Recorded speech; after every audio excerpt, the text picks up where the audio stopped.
La literatura romana imita a la griega tanto en sus formas como en sus contenidos, y a su vez se convierte en modelo para las literaturas occidentales posteriores. La principal aportación de la poesía latina consiste en la profundización y remodelación de los motivos iniciados por los griegos, y que los romanos desarrollaron en torno a tres focos de atención: la poesía del yo, que explora la intimidad del artista; la poesía del tú, donde crítica y ataque personal se convierten en el núcleo del poema; y la poesía del nosotros, que contribuye como pocas a la construcción de la idea de Roma como nación. Uno de los poetas más laureados es Catulo, cuya poesía oscila entre tres núcleos temáticos. Uno de ellos es la agresividad del poeta que ataca a quienes desprecia, utilizando incluso el insulto personal. También se interesa por la materia mitológica, sobre la que escribe extensos poemas narrativos, pero es su poesía amorosa la que más ha influido en las literaturas posteriores. Otro gran poeta fue Virgilio, responsable en buena medida de la construcción de la idea de Roma como nación. Toda su obra responde a un proyecto ideológico.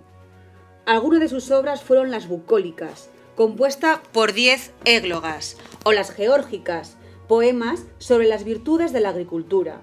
Pero la gran obra de Virgilio fue la Eneida, poema épico que ofrecía una visión poética del pasado, presente y futuro de Roma.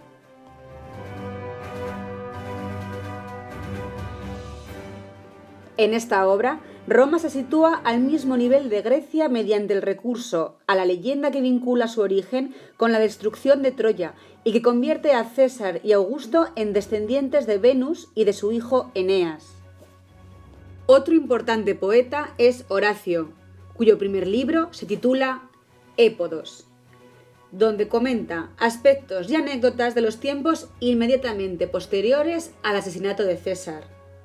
También compuso sátiras de cuestión moral y crítica de costumbres y odas, donde desaparece el agresivo ataque personal y se centra en la contemplación de la naturaleza y de los pequeños placeres de la vida. En cuanto a la poesía de Ovidio, hay que diferenciarla en dos etapas. La primera coincide con su juventud y el tema es el amor. Títulos como Arte de amar y Remedios de amor presentan al poeta como experto en materia erótica y presenta una actitud didáctica. En la segunda época destaca una obra, Metamorfosis, una colección de 250 leyendas mitológicas que marcan la cima más alta de su arte. En la prosa latina nos centraremos en dos grandes figuras, la de Cicerón y la de Julio César. Los textos oratorios de Cicerón abordan tres asuntos distintos. En unos se dedica a teorizar sobre el arte de la declamación, en otros sobre la defensa legal o acusación de diferentes personajes, y por último en discursos de contenido político. Una de sus grandes obras son las Catilinarias. En cuanto a Julio César, se conservan dos textos de asunto histórico: los comentarios a la guerra civil y comentarios a la guerra de las Galias. Los dos textos son obras de propaganda política. Pero la prosa romana no solamente cultivó la oratoria legal y la historia, sino que también nos dejó distintos ejemplos de novelas. El esquema de este género se basa en la sucesión de aventuras imaginarias de personajes en trances conflictivos y que suelen terminar en un final feliz. Por ejemplo, el Satiricón de Petronio o el Asno de Oro de Apuleyo. Para terminar, en lo que se refiere al teatro culto latino, hay que señalar que bebe directamente de las fuentes del griego, tanto en los referentes escenarios como a géneros y temas, aunque ofrece un mayor desarrollo de la comedia. Hablaremos de dos autores importantes, Plauto y Terencio. A Plauto se le atribuyen más de 100 comedias, aunque la realidad es que solamente se conservan una veintena de ellas.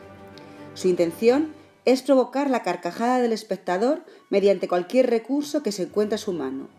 Para ello, no dudará en recurrir a un lenguaje vulgar cercano al obsceno, así como la inclusión de personajes esquemáticos que representan grupos sociales, virtudes o defectos fuertemente ridiculizados. Terencio, por su parte, pese a utilizar la técnica de la contaminación y mantener la influencia de la comedia nueva como rasgo de partida, su obra se aparta al sustituir la intención puramente cómica por la moralizante, derivada del tratamiento de temas de mayor hondura, como el problema de la educación y el desfase entre generaciones.